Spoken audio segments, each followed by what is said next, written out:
Hello नमस्कार। मैं KS Murari आप सबों का एक बार फिर से स्वागत करता हूं अपने यूट्यूब चैनल पर। आज के चर्चा के विषय में मैं आप लोगों के साथ राष्ट्रीय स्वतंत्रता आंदोलन के संदर्भ में भारत में जो राष्ट्रवादी चेतना काफ़ी मजबूत और परिपक्व की स्थिति में आ चुकी है, उस दौरान की राष्ट्रवादी आंदोलन की बात मैं कर रहा हूँ। इस संदर्भ में क्रिप्स प्रस्ताव और भारत छोड़ो आंदोलन की चर्चा करूंगा। चूंकि इस समय द्वितीय विश्व युद्ध जारी था, 1939 ईस्वी में द्वितीय विश्व युद्ध प्रारंभ हो चुका है और द्वितीय विश्व युद्ध में मित्र राष्ट्रों की स्थिति दयनीय होती जा रही थी। वैसी स्थिति में अमेरिका, ऑस्ट्रेलिया व चीन ने ब्रिटेन पर भारत को युद्ध में शामिल करने के लिए दबाव डाला। परिणाम स्वरूप विंस्टन चर्चिल, जो उस समय तत्कालीन इंग्लैंड के प्रधानमंत्री हुआ करते थे, विंस्टन चर्चिल ने 11 मार्च 1942 को भारत के नेताओं से युद्ध में शामिल होने के लिए बातचीत करने के लिए एक मिशन यानी एक शिष्टमंडल भारत भेजा, जो स्टैफर्ड क्रिप्स के नेतृत्व में था, जिसे क्रिप्स मिशन कहा गया है। तो 11 मार्च 1942 ईस्वी को क्रिप्स मिशन की घोषणा की गई है विंस्टन चर्चिल के द्वारा, अमेरिकी, ऑस्ट्रेलियाई एवं चीनी राजनेताओं के दबाव में। उसके बाद 23 मार्च 1942 को क्रिप्स मिशन भारत पहुंचा। यहाँ पर यानी भारत में विभिन्न नेताओं से संपर्क के बाद क्रिप्स ने 30 मार्च 1942 को अपनी एक योजना प्रस्तुत की, जिसे क्रिप्स योजना या क्रिप्स प्रस्ताव कहा गया है। और उस क्रिप्स प्रस्ताव की जो कुछ बातें थी उस पर मैं चर्चा कर रहा हूँ। क्रिप्स प्रस्ताव में कहा गया कि युद्ध के बाद यानी द्वितीय विश्व युद्ध के बाद संविधान निर्मात्री सभा का गठन किया जाएगा। यानी भारत में युद्ध के बाद यानी द्वितीय विश्व युद्ध जैसे ही समाप्त होगा, उस युद्ध के बाद एक संविधान निर्मात्री सभा का गठन किया जाए। दूसरी बातें थी कि युद्ध के बाद एक ऐसे भारतीय संघ का निर्माण का प्रयत्न किया जाएगा जिसे पूर्ण उपनिवेश का दर्जा प्राप्त होगा। तीसरी बात थी कि नए संविधान के निर्माण में या नए संविधान द्वारा निर्मित किए गए संविधान को सरकार 2 शर्तों पर ही लागू कर सकेगी। जो इस प्रांत इससे सहमत नहीं होंगे उसे अस्वीकार या फिर पूर्ववत स्थिति में रहने का अधिकार रहेगा। दूसरा कि भारतीय संविधान सभा तथा ब्रिटिश सरकार के मध्य अल्पसंख्यकों के हितों को लेकर एक समझौता होगा। यानी इस बात में क्रिप्स में जो एक बातें कही गई थी कि संविधान सभा द्वारा जो संविधान का निर्माण किया जाएगा और उस संविधान को सरकार यानी ब्रिटिश सरकार 2 ही शर्त पर लागू करेगी। उसमें यह था कि जो ब्रिटिश भारतीय प्रांत भारत में था, यदि उस संविधान को स्वीकार करने के इच्छुक है तो स्वीकार कर सकता है, नहीं करेगा तो अस्वीकार कर सकता है, यानी वो पूर्ववत स्थिति में भी रह सकता है। दूसरी बात था कि भारतीय संविधान तथा ब्रिटिश सरकार के मध्य जो है सो एक समझौता होगा जो अल्पसंख्यकों के हितों के संदर्भ में रहेगा। उसके बाद क्रिप्स मिशन में जो एक और प्रमुख बातें थी कि कांग्रेस और मुस्लिम लीग दोनों ने इस क्रिप्स प्रस्ताव को अस्वीकार कर दिया, क्योंकि कांग्रेस की जो इच्छा थी, कांग्रेस की जो मांग थी कि युद्ध समाप्त होने से पहले नहीं बल्कि युद्ध के दौरान ही भारत को डोमिनियन स्टेट्स का दर्जा दिया जाए और संविधान निर्माण पहले किया जाए। या फिर यूं कहा कि ब्रिटिश का जो द्वितीय विश्व युद्ध में जो युद्ध में शामिल है वह किस उद्देश्य के साथ युद्ध में शामिल है, उसको स्पष्ट करने के लिए कहा गया। दूसरी ओर मुस्लिम लीग भी इस बात को लेकर अस्वीकार कर दिया क्रिप्स प्रस्ताव को। उसमें अलग पृथक राष्ट्र की मांग नहीं थी या मांग मानने की बात नहीं थी। तो ऐसी स्थिति में कांग्रेस और मुस्लिम लीग ने क्रिप्स प्रस्ताव को अस्वीकार कर दिया। कांग्रेस कार्य समिति की 11 अप्रैल 1942 को एक बैठक हुई और उसी बैठक में क्रिप्स प्रस्ताव को अस्वीकृत करते हुए कहा गया कि केवल भविष्य के बातों से संतुष्टि नहीं होगी, यानी भविष्य में जो भविष्य की वादों को संतुष्टि नहीं हो सकती है, हमें तो वास्तविक स्वतंत्रता में ही संतुष्टि हो सकती है। क्योंकि क्रिप्स प्रस्ताव में संविधान निर्माण की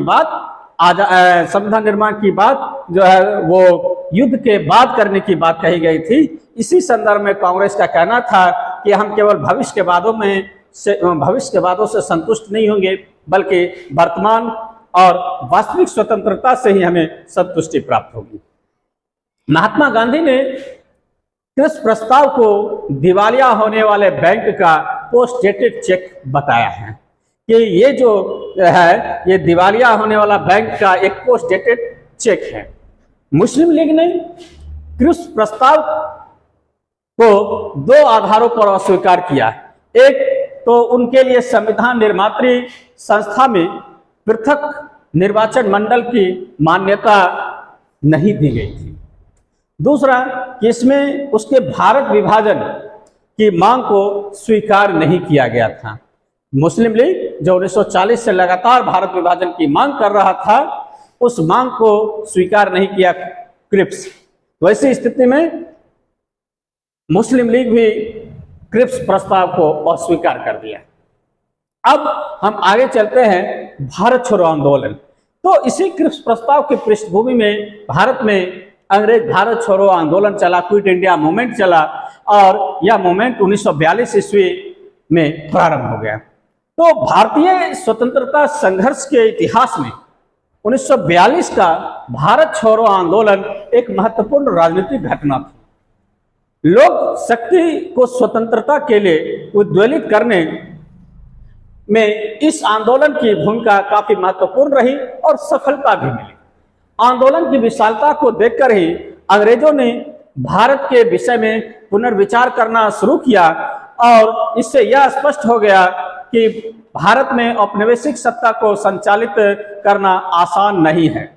वैसी स्थिति में भारत को अपने अधिकार में रखने के लिए ब्रिटिश को अधिक ताकत का इस्तेमाल करना पड़ेगा और इस संदर्भ में उसने यह सोच लिया, ब्रिटिश सरकार ने सोच लिया कि अब बिना शक्ति के भारत पर नियंत्रण बनाए रखना संभव नहीं होगा।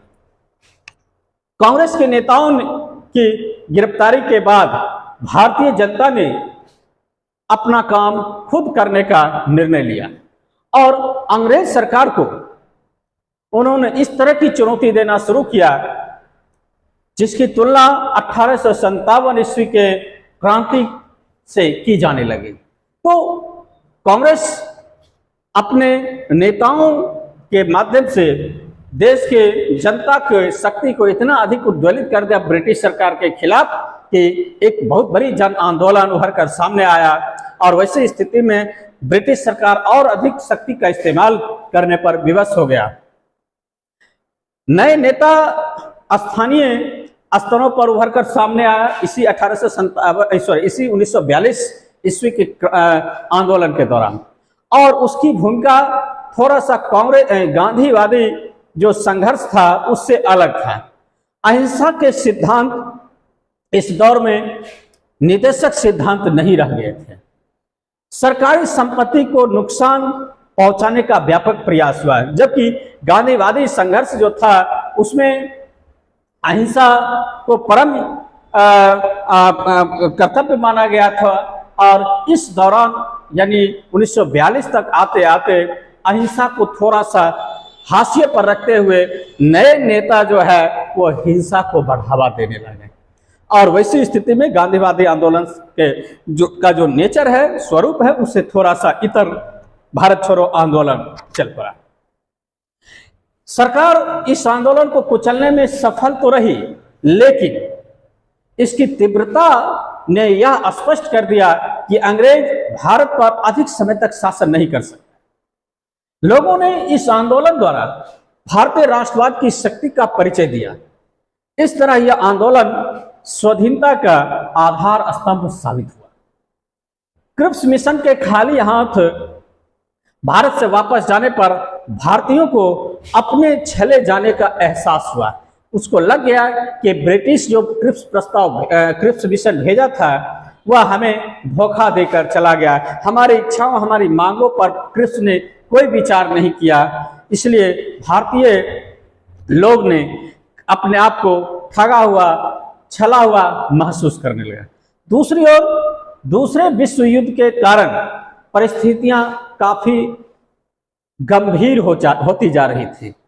हिटलर द्वारा, जब अंतर्राष्ट्रीय स्तर पर हम लोग नजर डालते हैं तो हिटलर द्वारा पोलैंड पर आक्रमण किए जाने से सितंबर 1939 ईस्वी में द्वितीय विश्व युद्ध प्रारंभ हो जाता है और ब्रिटेन तथा फ्रांस ने जर्मनी के विरुद्ध 3 सितंबर को युद्ध की घोषणा कर दी। ब्रिटिश प्रधानमंत्री ने राष्ट्रमंडल के अन्य सभी सदस्यों से ऐसे ही कार्रवाई करने की अपील की। चूंकि कॉमनवेल्थ में ब्रिटिश का दबदबा था, इसलिए ब्रिटिश प्रधानमंत्री ने जितने भी कॉमनवेल्थ के जो कंट्री थे या जो मेंबर थे उसको भी जर्मनी पोलैंड के खिलाफ युद्ध में शामिल होने की बात करने लगे।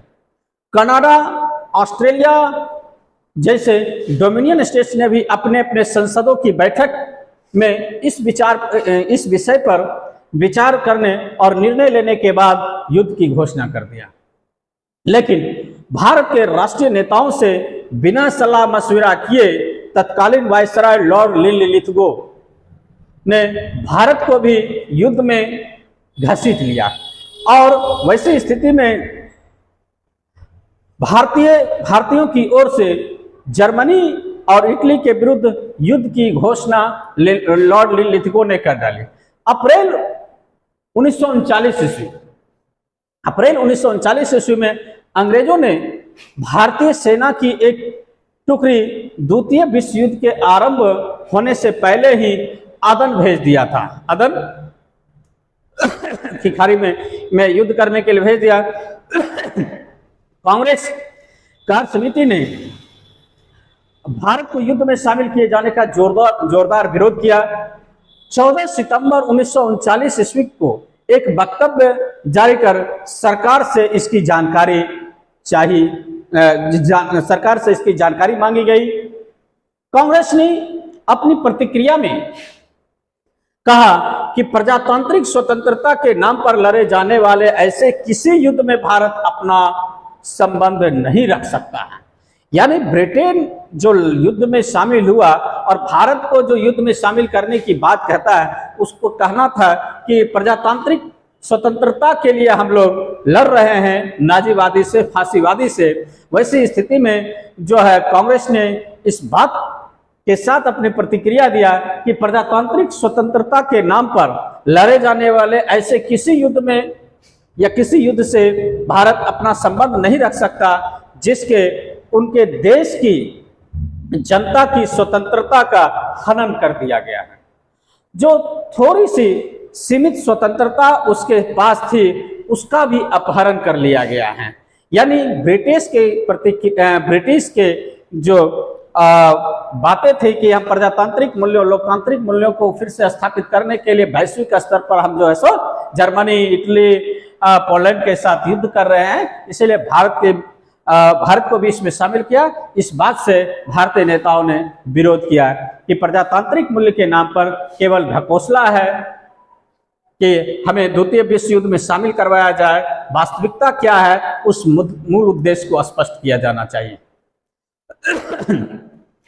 तो प्रजातंत्र के रखरखाव और विकास के लिए जो लड़ाई लड़ रहा है यदि ब्रिटेन, तो उसे इस बात को आवश्यक रूप से अपने द्वारा फैलाए गए साम्राज्यवाद को समाप्त करना चाहिए।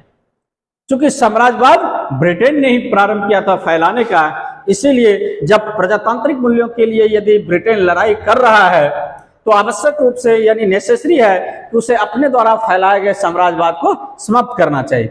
यदि ब्रिटिश हमसे सहयोग चाहता है यानी भारतीयों से सहयोग चाहता है तो वे घोषणा करे कि युद्ध के बाद भारत को अपना संविधान बनाने की स्वतंत्रता प्रदान कर दी जाएगी और अंग्रेज तुरंत भारत में लोकप्रिय शासन की स्थापना का अवसर प्रदान करें। इसी परिप्रेक्ष्य में 9 से 10 अक्टूबर यानी 9 अक्टूबर और 10 अक्टूबर को कांग्रेस कार्य समिति की बैठक में इस प्रश्न पर विचार किया गया कि नाजियों के युद्ध की ओर जो बढ़ने की जो प्रवृत्ति है उसके विरुद्ध निंदा का प्रस्ताव पारित किया जाए। ठीक है, भारत ब्रिटिश के साथ भी नहीं है और जो नाजी है वो जो नाजी जो अत्याचार के साथ जो युद्ध कर रहा है उसके खिलाफ भी जो सुनिंदा प्रस्ताव पारित किया गया उस 9 और 10 अक्टूबर के कांग्रेस कार्य समिति की बैठक में। कांग्रेस ने मांग की कि इंग्लैंड युद्ध के उद्देश्यों और शांति के उद्देश्यों की घोषणा करे कि किस उद्देश्य से इंग्लैंड द्वितीय विश्व युद्ध लड़ रहा है। उस युद्ध का उद्देश्य घोषित करने के बाद भारतीय नेताओं ने कहा कि इंग्लैंड सबसे पहले यह स्पष्ट कर दे कि किन उद्देश्यों के साथ युद्ध किया जा रहा। भारत एक उपनिवेश है और उसके स्वतंत्र होने पर भी इस पर विचार किया जा सकता है।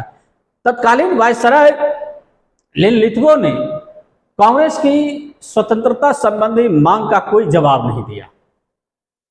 कांग्रेस जो अपनी कार्य समिति की बैठक में यह प्रस्ताव किया गया कि उसे स्वतंत्र होने पर विचार किया जाए, तो वायसराय ने कांग्रेस के स्वतंत्रता संबंधी मांग का कोई जवाब नहीं दिया। ब्रिटेन के सम्राट, भारत मंत्री और वायसराय ने अपने वक्तव्य में वही पुरानी बातें यानी पुराना डायलॉग दोहराते हुए कहा कि ब्रिटिश सरकार की इच्छा साम्राज्यवाद के अंतर्गत भारत और इंग्लैंड के बीच भागीदारी को अंत तक बढ़ावा देना था ताकि भारत विश्व के महान राष्ट्रों में अपना उचित स्थान प्राप्त कर सके। इस संबंध में डॉक्टर राजेंद्र प्रसाद एवं अन्य वरिष्ठ कांग्रेसी नेता ब्रिटिश सरकार के इस आश्वासन से संतुष्ट नहीं थे। नहीं होने का कारण था कि भारत किसी भी स्तर से ब्रिटेन को उतनी खुली छूट देना नहीं चाह रहे थे जितना ब्रिटेन चाह रहा था द्वितीय विश्व युद्ध के संदर्भ। ब्रिटिश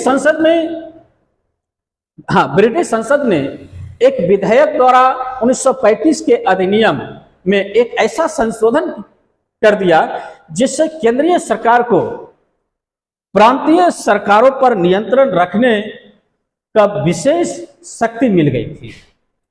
अंतर्राष्ट्रीय स्तर पर भारत के प्रति सहानुभूति एवं कांग्रेस के कड़े रुख को देखते हुए तत्कालीन वायसराय लॉर्ड लिनलिथगो ने 17 अक्टूबर 1939 को एक श्वेत पत्र प्रकाशित किया और उस श्वेत पत्र में कहा गया कि ब्रिटेन भारत को औपनिवेशिक स्वराज प्रदान करने का इरादा रखता है। ये वहां के संसद में श्वेत पत्र प्रकाशित करवाया गया और यहाँ वायसराय ने इसे प्रस्तुत किया जिसमें ब्रिटेन को यानी कहा गया कि ब्रिटेन भारत को औपनिवेशिक स्वराज प्रदान करने का इरादा रखता है। द्वितीय विश्व युद्ध के बाद भारत की संवैधानिक समस्या का हल करने के लिए भारत के विभिन्न वर्गों के प्रतिनिधियों के साथ चर्चा की गई और चर्चा की जाएगी इस बात की संभावना व्यक्त किया था लॉर्ड लिनलिथगो ने। शक्ति का हस्तांतरण तुरंत संभव नहीं, इस बात का भी संकेत ब्रिटिश ने दे दिया कि transfer of power quickly not possible. युद्ध संचालन में वायसराय के सहयोग के लिए महत्वपूर्ण संप्रदायों और हितों के प्रतिनिधियों का एक एडवाइजरी ग्रुप बताया गया कि अल्पसंख्यकों या विभिन्न संप्रदायों के हितों के प्रतिनिधियों का एक परामर्शदाता समूह बनाया जाएगा। कांग्रेस को समझने में देर नहीं लगी। वायसराय का जो सोच था, इस सोच को समझने में कांग्रेस को देर नहीं लगी कि सरकार पुनः बांटो और शासन करो के अस्त्र का प्रयोग कर रही। यानी कांग्रेस समझ गई कि ब्रिटिश सरकार डिवाइड एंड रूल की पॉलिसी का उपयोग कर रही है, टूल्स का उपयोग कर रही है और भारत को स्वतंत्र करने का इरादा नहीं है। गांधी जी इसे कहा कि कांग्रेस ने रोटी मांगी किंतु उसे पत्थर मिला। इस संदर्भ में गांधी की प्रतिक्रिया थी कि कांग्रेस जो चाह रहा था वो नहीं मिल रहा है, बल्कि जो नहीं चाह रहा वह मिल रहा है। यानी कांग्रेस ने ब्रिटिश सरकार से रोटी मिली, बदले में ब्रिटिश सरकार ने उसे पत्थर दिया। इसके विरोध में वायसराय का जो सोच था, उसके विरोध में 22 अक्टूबर 1939 को कांग्रेस कार्य समिति ने निंदा प्रस्ताव पारित किया तथा कांग्रेस शासित 8 प्रांतीय मंत्रिमंडलों ने त्यागपत्र दे दिया। कारण कि द्वितीय विश्व युद्ध में भारत के सलाह मशविरा के बगैर युद्ध में शामिल कर दिया भारत का, और भारत के तरफ से जो प्रस्तावित मांगे थे उस मांग को ब्रिटिश ने अस्वीकार कर दिया। उसी के विरोध में 22 अक्टूबर 1939 को कांग्रेस कार्य समिति ने निंदा प्रस्ताव पारित किया तथा कांग्रेस के 8 प्रांतीय मंत्रिमंडलों ने इस्तीफा दे दिया। सरकार ने तुरंत यानी नवंबर के महीना में इन प्रांतों में धारा 93 लागू कर दी और शासन संचालित हेतु एडवाइजरी बोर्ड का गठन कर दिया गया। 1942 ईस्वी से पहले कांग्रेस गांव में भी दृढ़ता से अपनी जड़ें जमा चुकी थी। यानी कांग्रेस का सामाजिक आधार भारत के ग्रामीण क्षेत्रों में भी फैल चुका था और यह भी कहा गया कि नरम दलीय यानी उदारवादी कांग्रेसियों और कांग्रेस समाजवादियों, वामपंथी विचारधारा के समर्थकों और किसान सभा के समर्थकों के दो अस्पष्टों का आविर्भाव कांग्रेस में हो गया था और इसकी पारंपरिक प्रतिस्पर्धा एवं अधिक से अधिक लोगों को अपने खेमे में लेने के प्रयास से कांग्रेस सदस्यता में तेजी से अभिवृद्धि हुई। इसलिए न केवल कांग्रेस की सदस्यता में भी वृद्धि हुई, बल्कि कांग्रेस के संगठन में भी काफी मजबूती देखने को मिलता है। कांग्रेस इससे न केवल अपने आप को मजबूत किया, बल्कि विभिन्न प्रदेशों में राजनीतिक चेतना भी आई, जिसने भारत छोड़ो आंदोलन को एक उग्र स्वरूप प्रदान करने की पृष्ठभूमि तैयार कर दी। इसी परिप्रेक्ष्य में भारत छोड़ो आंदोलन के परिप्रेक्ष्य में वर्धा प्रस्ताव प्रस्तुत किया गया, जो 14 जुलाई 1942 को गांधी जी ने कांग्रेस को अपने प्रस्ताव को स्वीकार न किए जाने की स्थिति में चुनौती देते हुए कहा कि मैं देश की बालू से ही कांग्रेस से भी बड़ा आंदोलन खड़ा कर दूंगा। क्योंकि वर्धा प्रस्ताव के दौरान जो गांधी भारत छोड़ो आंदोलन यानी कि ब्रिटिश के खिलाफ एक व्यापक सविनय अवज्ञा आंदोलन यानी कि ब्रिटिश के खिलाफ जो मूवमेंट चलाने की बात किया गया था, तो कांग्रेस प्रारंभिक तौर पर वो समर्थन नहीं दिया था। वैसी स्थिति में कांग्रेस के साथ प्रतिक्रिया करते हुए गांधी जी ने कहा कि मैं देश की बालू से ही कांग्रेस से भी बड़ा आंदोलन खड़ा कर दूंगा। वर्धा में कांग्रेस कार्य समिति ने अंग्रेजों भारत छोड़ो प्रस्ताव पारित कर दिया। आंदोलन की सार्वजनिक घोषणा के पहले 1 अगस्त 1942 को इलाहाबाद में तिलक दिवस मनाया गया।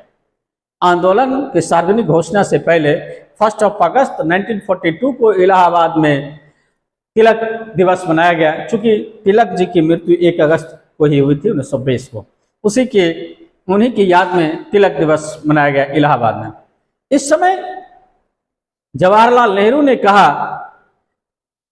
भारत छोड़ो आंदोलन के संदर्भ में कि हम आग से खेलने जा रहे हैं तथा ऐसी दुधारी तलवार का प्रयोग करने जा रहे हैं जिससे या जिसकी चोट उल्टी हमारे ऊपर भी पड़ सकती है। खैर, इन सारी बातों से आगे निकलकर हम 7 अगस्त 1942 की बात कर रहे हैं। 7 अगस्त 1942 को बंबई के ग्वालियर टैंक में कांग्रेस का एक अधिवेशन का आयोजन किया गया। इस अधिवेशन की अध्यक्षता अबुल कलाम आजाद ने की थी। नेहरू ने यानी जवाहरलाल नेहरू ने इस अधिवेशन में, जो बम्बई के ग्वालियर टैंक में अधिवेशन आयोजित था, इस अधिवेशन में नेहरू ने भारत छोड़ो प्रस्ताव पेश किया, जिसका थोड़े बहुत संशोधनों के साथ 8 अगस्त 1942 को स्वीकार कर लिया गया। कांग्रेस के द्वारा जो प्रस्तावित भारत छोड़ो आंदोलन था, नेहरू के द्वारा जो प्रस्ताव पेश किया गया था, उसको कांग्रेस ने थोड़े बहुत संशोधन के बाद 8 अगस्त 1942 को स्वीकार कर लिया। कांग्रेस के इस ऐतिहासिक सम्मेलन में गांधी जी ने लगभग 70 मिनट तक ऐतिहासिक भाषण दिए। गांधी जी ने कहा कि मैं आपको एक मंत्र देता हूं, करो या मरो, जिसका अर्थ था भारत की जनता देश की आजादी के लिए हर ढंग का प्रयत्न करे। गांधी के भाषण के बारे में जिस तरह से गांधी उस बम्बई के ग्वालियर टैंक मैदान में अपना भाषण दे रहे थे, उस भाषण के संदर्भ में पट्टाभी सीतारामैया ने अपनी एक किताब में लिखा कि वास्तव में गांधी उस दिन एक अवतार या यूं कह के एक पैगंबर की प्रेरक शक्ति के रूप में, या फिर पैगंबर के एक शक्ति के प्रेरक या प्रेरित होकर अपनी भाषण दे रहे थे। गांधी जी ने उस बम्बई के ग्वालियर टैंक मैदान में अपने भाषण के दौरान लोगों को जो निर्देश दिए, उसकी कुछ बातें मैं आज चर्चा करूंगा। उस संदर्भ में गांधी ने कहा कि राजे महाराजे भारतीय जनता की प्रभुता स्वीकार कर ले और रियासतों में रहने वाले जनता अपने को भारतीय राज्य का अंग घोषित कर दे। छात्रों को संबोधित करते हुए गांधी जी ने कहा कि वे पढ़ाई तभी छोड़े जब आजादी प्राप्त होने तक वे इस पर अडिग रह सकें, यानी पढ़ाई जारी रखें और तभी पढ़ाई छोड़े जब तक कि आजादी प्राप्त ना हो।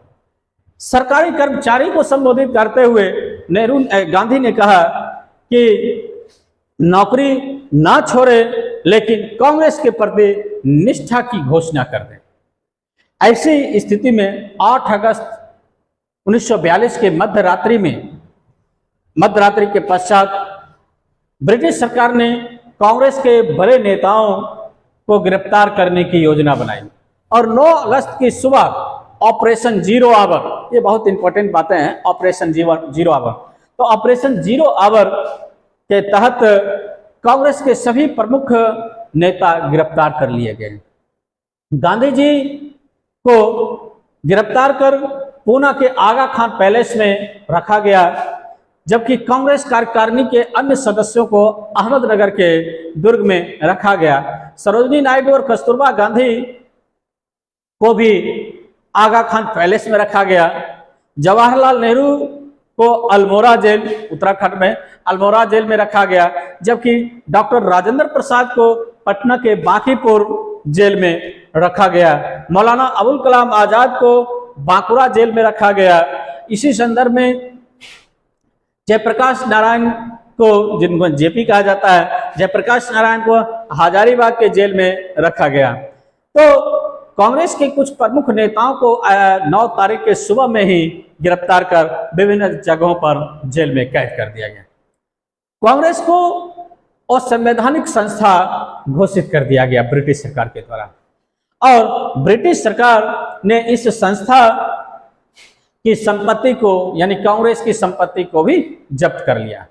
भारत छोड़ो आंदोलन में एक भूमिगत संगठनात्मक ढांचा भी तैयार हो गया। इस समय आंदोलन की बागडोर, जब कांग्रेस के पहली पंक्ति के जो नेता गिरफ्तार हो गए, तब आंदोलन की बागडोर दूसरी पंक्ति के नेता के हाथों आ गया, और इस द्वितीय पंक्ति के नेताओं में जो बागडोर गया, अरुणा आशा फले, अच्युत पटवर्धन, राम मनोहर लोहिया, सुचेता कृपलानी, बीजू पटनायक, छोटू भाई खोडनी के हाथों में इस भारत छोड़ो आंदोलन की बागडोर आ गया।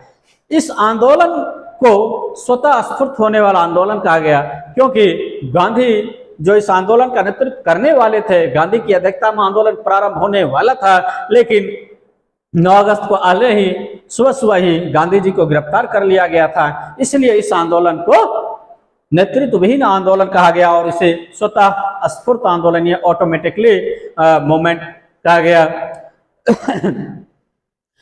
हजारीबाग के सेंट्रल जेल से भागने के बाद जयप्रकाश नारायण ने भूमिगत होकर इस आंदोलन की बागडोर संभाली। सबसे रोमांचकारी कार्य बंबई शहर के विभिन्न केंद्रों से कांग्रेस रेडियो का एक गुप्त संचालन प्रारंभ हो गया था। रेडियो प्रसारण का काम, अंडरग्राउंड रेडियो ब्रॉडकास्टिंग का कार्य 14 अगस्त को सबसे पहले उषा मेहता ने आरंभ किया। एक अन्य केंद्र बाबू भाई चला रहे थे, जबकि राम मनोहर लोहिया नियमित रूप से कांग्रेस रेडियो में बोलते रहे। राम मनोहर लोहिया पर डे यानी प्रत्येक दिन देश के निवासियों को, देश के लोगों को कांग्रेस रेडियो के तरफ से संबोधित करते रहे, जो अंडरग्राउंड रेडियो हुआ करता था। नवंबर 1942 ईस्वी में पुलिस ने इस गुप्त रेडियो संगठन को खोज निकाला और उसे जब्त कर लिया। इस अपराध में उषा मेहता और बाबू भाई को 4 वर्ष की सजा दे दी गई। वैसी स्थिति में भारत की अंग्रेजी सरकार ने फरवरी 1943 ईस्वी में भारत छोड़ो आंदोलन के समय हुए विद्रोह को पूरा दोष गांधी जी और कांग्रेस पर थोप दिया।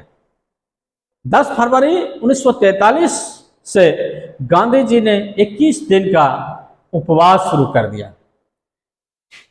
इसका देश पर व्यापक प्रभाव पड़ा। जनता ने सरकार पर गांधी जी को रिहा करने के लिए दबाव डाला। गांधी जी को बाद में बीमारी के कारण 6 मई 1944 को रिहा कर दिया गया। इस बीच गांधी जी अपनी पत्नी कस्तूरबा और उनके निजी सचिव महादेव देसाई से बिछड़ चुके, क्योंकि उसी दौरान कस्तूरबा की भी मृत्यु हो जाती, कस्तूरबा गांधी को। तो इस तरह से हम देखते हैं कि भारत छोड़ो आंदोलन के दौरान कई महत्वपूर्ण कार्य किए गए भारतीय नेताओं के द्वारा। भारत छोड़ो आंदोलन के दौरान भारत के कुछ क्षेत्रीय स्तर पर कुछ भागों में समानांतर सरकार की स्थापना हो गई और इस संदर्भ में बलिया में, ताम्रलुक में विभिन्न प्रकार के सरकारों का गठन किया जाने लगा। बलिया में प्रथम समांतर सरकार चित्तू पांडे के नेतृत्व में बलिया और गाजीपुर दोनों ही स्थानों पर समानांतर सरकार के लिए स्थापित की गई है। समानांतर सरकार बलिया में चित्तू पांडे के नेतृत्व में प्रारंभ हुआ। दूसरे जगह तामलुक, जो बंगाल के क्षेत्र में था, बंगाल के मिदनापुर जिले में तामलुक में जो है सो गठित राष्ट्रीय सरकार 1944 ईस्वी तक चलती रहे। तामलुक में राष्ट्रीय सरकार का गठन किया गया और यहाँ की सरकार को जातीय सरकार के नाम से जाना जाता रहा। सतारा में राष्ट्रीय सरकार सबसे अधिक दिनों तक चला और यह 1945 ईस्वी तक कार्यरत रही और इस सतारा में जो नेता थे वह था वाई.बी. चौहान। यानी वाई.बी. चौहान के नेतृत्व में सतारा में राष्ट्रीय सरकार का जो है सो गठन किया गया और यह राष्ट्रीय सरकार यानी भारत छोड़ो आंदोलन के दौरान सबसे लंबे समय तक रहने वाली यह सतारा की राष्ट्रीय सरकार थी। इस प्रकार से हम देखते हैं कि भारत छोड़ो आंदोलन तात्कालिक रूप से असफल अवश्य रहा, क्योंकि इससे भारत को स्वतंत्रता प्राप्त न हो सकी, लेकिन इस आंदोलन ने जनचेतना जगाने में काफी महत्वपूर्ण योगदान दिया, जो ब्रिटिश की जड़ों को हिला दिया। तो इस तरह से भारत छोड़ो आंदोलन जो है वह आंदोलन स्वतः स्फूर्त, नेतृत्व विहीन और संगठन विहीन आंदोलन चल पड़ा। तो इस तरह से आज के चर्चा में हम लोग क्रिप्स प्रस्ताव और भारत छोड़ो आंदोलन पर चर्चा किए। आशा है यह चर्चा आप लोगों को अच्छा लगेगा, और अच्छा लगने के बाद आप इस चर्चा पर लाइक करते हुए, कमेंट करते हुए इस चैनल को अधिक से अधिक शेयर करें और लिंक को शेयर करें। Thank you.